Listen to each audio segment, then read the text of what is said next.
Kazuna Hida is an amazing idiot with the unique power to, recharge magical girls by getting up close and personal. Yeah, in this idiotic world full of battles and high-tech armor, his special ability boils down to being the ultimate power bank for waifus. Things get really weird when he's thrown into a school where the dress code is 90% missing, and his mission is to, boost morale by boosting something else. Let me introduce you again to the world's luckiest guy, Hida Kazuma. So, get this. This is Earth 101, the normal, anime Earth. A portal opened out of nowhere, and human-looking invaders came into Earth 101 and messed it all up. Now the remaining survivors are hurled up on islands here and there. And after a few years of building a resistance nowhere, they came up with a bionic weapon that could help fight back. These bionic weapons were placed in mostly girls and just one boy. And he is the lucky cow Kizu. The world was coming to an end, and this very foolish boy was receiving the gift of luck. Anyways, the anime opens with a very awkward scene with two people in the room getting all hot and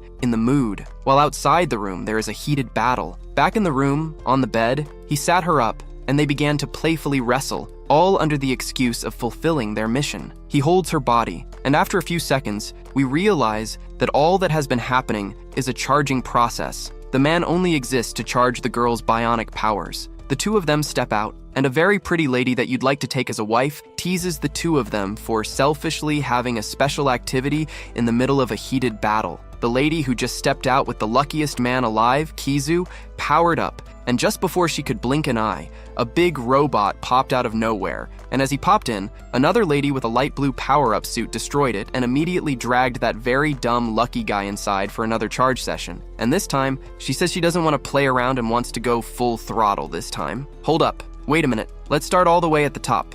The anime officially opens with Kizu on a train going to a school called Ataraxia. His sister, who's apparently the head of the school, invited him to the school. As soon as he gets on school grounds, his sister calls him and tells him to stop showcasing his ugly face around the school and appear at HQ immediately. Somehow, this very lucky ugly got lost on his way to the HQ and landed at the edge of the island. He sees a very pretty lady standing on a peninsula. Her name is Ain, and without breaking a thought, she went to him and asked him who he is. He was so stunned by her beauty that for about 5 minutes, he could not get his words out of his mouth. When he eventually did, she literally told him to go down on his knees and kiss her feet. He was shocked, and I was shocked too, because I didn't expect that to be a form of greeting. Or is she just gloating because she's a pretty angel that fell straight out of heaven? Just then, the alarm went off, and it looked like the school is being attacked by giant robots. The pretty lady suits up, and all through her suiting up process, the ugly lucky cow could not take his eyes off her. Her battery was low,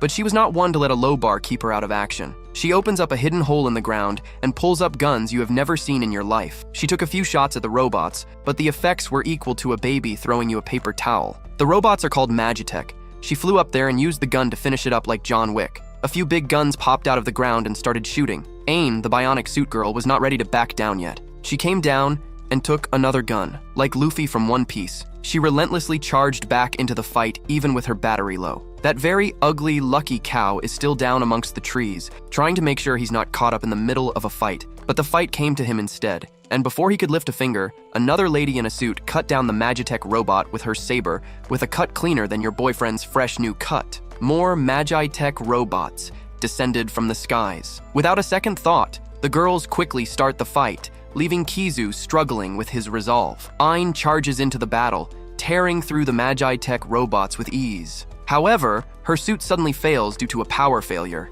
and she starts falling. This moment pushes Kizu to transform into his fragile, almost useless bionic form, and he flies to catch her. And even with all the time he had to prepare to catch her, they crash onto the ground. Kizu's sister saw this opportunity and immediately called him, instructing him to help Ain recover quickly or risk both of them dying. Acting instinctively, Kizu follows her guidance, his movements clumsy and awkward as he assists her. It takes a moment for him to realize the full absurdity of the situation, but he continues, determined to ensure her safety. In simple terms, he had to hold her body and give her happiness to charge her. Mind you, she's new to this new system of charging because what she was used to was fighting and resting for a few days to charge up. Ain regains consciousness. Her confusion quickly turns into anger as she understands what just happened, and like a reflex action, she gives him a punch that sends him flying like a leaf in autumn. Once she recovered, Ain suits up again, fully powered and ready for vengeance. She went up there, and oh boy, was she marvelous. She obliterates the remaining Magitech robots with overwhelming force. She left everyone on the battlefield in awe of her strength,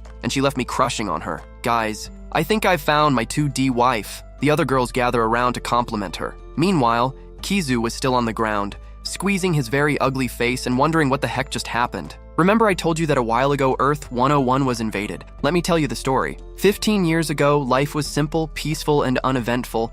Out of nowhere, these strange portals popped up, and big giant robots, Magitech robots, crashed into Earth like they owned the place. Humanity didn't just stand by though. The military launched an all-out attack, managing to push them back. Everyone called that hellish event the First World Collision. They thought joy had come, but it wasn't morning yet. Peace didn't last long. 6 months later, the Magitech robots returned, stronger and meaner. This time they forced humans to flee to tiny floating islands in the middle of the ocean, and that was marked as the Second World Collision. Fast forward to today, and we're on Ataraxia, one of these floating islands. Kizu's sister, who also happens to be the school principal, gave a motivational speech to her students about the dangers they faced. She introduced something called the Heart Hybrid Gear, a powerful weapons system, and showed some intense clips of previous battles. The star team of Ataraxia, known as Amaterasu, consists of Yuri, Ain, Haru, and the very ugly but seemingly lucky cow, Kizu. These four are humanity's last line of defense. Kizu's sister shared some exciting news. She found a way to make the gear stronger, but as you have seen,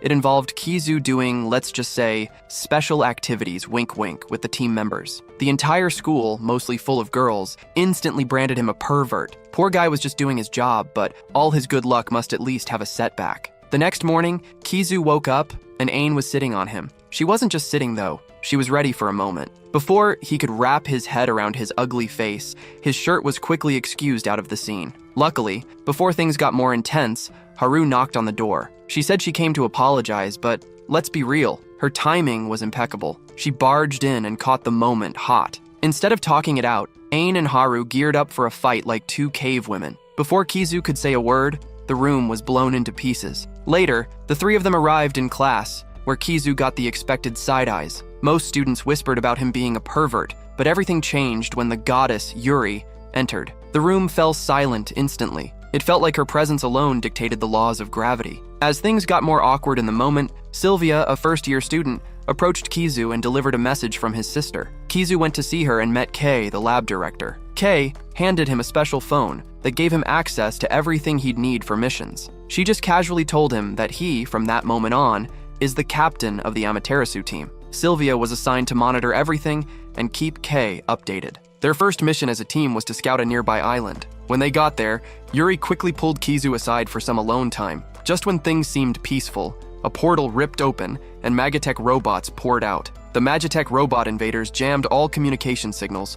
Now both sides of the teams could not communicate. A barrier trapped Ain and Haru, leaving Yuri to handle the situation. Even though her power levels were low, Yuri transformed and told Kizu to retreat. She fought fiercely, taking down waves of Magitech robots until her power dropped to 6%. Then, a bigger and nastier Magitech robot appeared. Kizu saw that Yuri was struggling and rushed back to help her, but the Magitech robot blasted both away like they were paper dolls. Kizu laid on the ground, bruised and broken. Yuri, desperate to save him, held his head on her lap. With what little strength he had left, the very ugly cow reached out to Yuri's body. This wasn't just random though, it was a crucial move to recharge her power. Within seconds, Yuri was back to full strength, and without wasting time, the Magitech robot was gone. Yuri quickly called Aini and Haru to inform them about the victory. She also casually mentioned having a heart hybrid with Kizu, which made Aini very jealous. There's some hidden truth about Kizu's abilities, but his sis is holding on to that for a while. After the mission, Kizu returned to his room,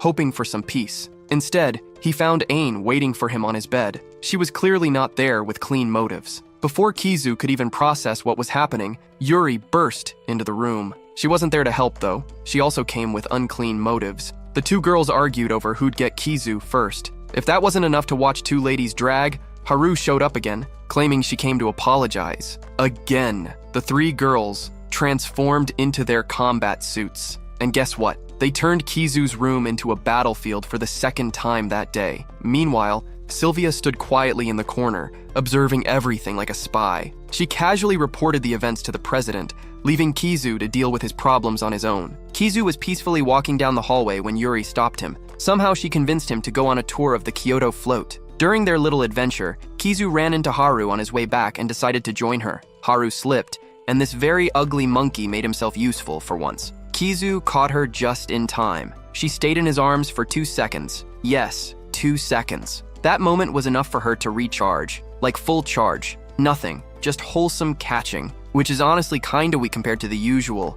antics. As they walked back, they noticed Aang training hard with a punching bag. It was clear she wasn't just exercising, there was something deeper driving her. Nobody really understood why Aang was so determined to fight, but everyone could tell it meant a lot to her. The next day at school, the group was chatting about it when Aang suddenly appeared and dragged Kizu away without explanation. Aang took Kizu to the woods for a meal. She seemed different, more vulnerable, and it was becoming obvious that she was starting to develop feelings for him. Things got awkward quickly, though. After they ate, Aang tried to get closer, even lifting her skirt slightly. Surprisingly, this small act seemed as hard for her as lifting a 50-kilogram dumbbell. She eventually managed to get halfway undressed, and Kizu leaned in for a kiss. Just when things were about to heat up, Kizu stopped and tried to have a meaningful conversation to learn more about her. That plan backfired spectacularly as Aang quickly pulled herself together, packed her things, and bolted out of there like quicksilver. Later, we finally learnt Kizu's elder sister's name, Rairi. She called Kizu for a meeting and told him that the hybrid heart power of the Amaterasu soldiers wasn't just their energy source, it was their lifeline. If the hybrid power ever hit 0, their lives would end instantly. Tess had confirmed this grim reality, explaining why soldiers became weak and immobile when their power levels dropped to 5%. This also revealed a hidden detail about Kizu. Despite being the group's charger, Kizu himself was a weak bionic soldier. The reason he had this unique charging ability was because he was male, and it was specifically designed for that purpose. Kizu wasn't thrilled about this revelation, but what could he do? The entire team's survival depended on his ability to recharge them, even if he wasn't the strongest fighter. Hopefully, he can find a way to strengthen himself while helping others. Returning to his room, Kizu found a surprise waiting for him. Sylvia had prepared a table full of meals, clearly trying to take care of him in her own way. Everyone was fighting not just for victory, but for their lives. Each day brought new challenges, and the team could only hope their hybrid hearts and their resolve would hold out. After going through a few episodes, it became clear that each lady had a unique fighting style and weapons. Ain was more on her fists, and whatever weapons she could manage to use. Compared to Yuri and Haru, Ain was far weaker. Yuri, known as the top American fighter, wielded powerful beams and heat blast weapons, while Haru fought with swords, making her a tiny samurai swordsman. Ain felt outclassed by the others, and every day she strives to be stronger. Aeon had heard whispers about a hidden power, one that could only be unlocked when she reached a high level of hybrid energy. This would grant her access to a mysterious ability called the Immoral Weapon. The name alone was unsettling, and the fact that Kizu's mom had engineered these bionic tools is just mind-blowing and a mystery no one was ready to uncover. Ataraxia was under attack again, and the alarms rang as the island shifted into lockdown mode. The battle began, and it was fierce. Because of that, Kizu wasn't allowed to join this time. The ladies were already in the thick of it, fighting with the same fiery determination Luffy shows when protecting his crew. They punched, kicked, and blasted their way through waves of Magitech robots, their attacks relentless and explosive. But Ain was distracted. Seeing Haru and Yuri display their immense power filled her with jealousy, making her push her abilities to the limit. She ignored warnings to pace herself and unleashed everything she had. Before long, her energy was completely drained. She took several direct hits as she was vulnerable and exposed, and she helplessly fell toward the sea. Kizu didn't hesitate. He dashed to her side without a second thought. When Ain regained consciousness, she was lying in a room with Kizu watching over her. Despite her weakened state, she stubbornly tried to get up and return to the fight. Aina was battling more than just Magitech robots. She was wrestling with herself. Her past haunted her. The only memories she had were of her being treated like a lab rat. She didn't know how to make friends or fit in, and now she couldn't even claim to be the strongest warrior. But deep down, she clung to the hope of unlocking the Immoral Weapon, her hidden power. Meeting Kizu had reignited something within her. His strange ability to boost their energy with just his touch gave her a chance she thought she'd never have. To her, he was more than just a teammate. He was her savior, the Messiah sent from heaven to change her story. She had tried everything to get closer to him, even reading books on seduction, but she always ended up failing in more funny ways than a very funny stand-up comedian can tell. Kizu, however, understood her worth and never let her forget how important she was, not just to their mission, but to the world. Yet her insecurities lingered like bad habits. When she returned to the lab, she willingly took Kizu's place as the subject of his mother's experiments, determined to prove her value beyond her abilities. Determined to recharge her energy and her spirit, Ain decided to have a go at the special activity with Kizu. For the first time while fully conscious, she let herself be vulnerable with him. The first 2 times, she was basically knocked unconscious. The moment was weird for her, but yet meaningful. And though she was recharged, her hunger for more was far from satisfied. She climbed onto Kizu again, more determined than ever. As if on cue, HQ called with an update. They informed them of something stronger than a heart hybrid, a climax hybrid, which, by the name, you already know what it means. This time, the intensity of their special activity became even more intense. Kizu was more devoted and more focused on the activity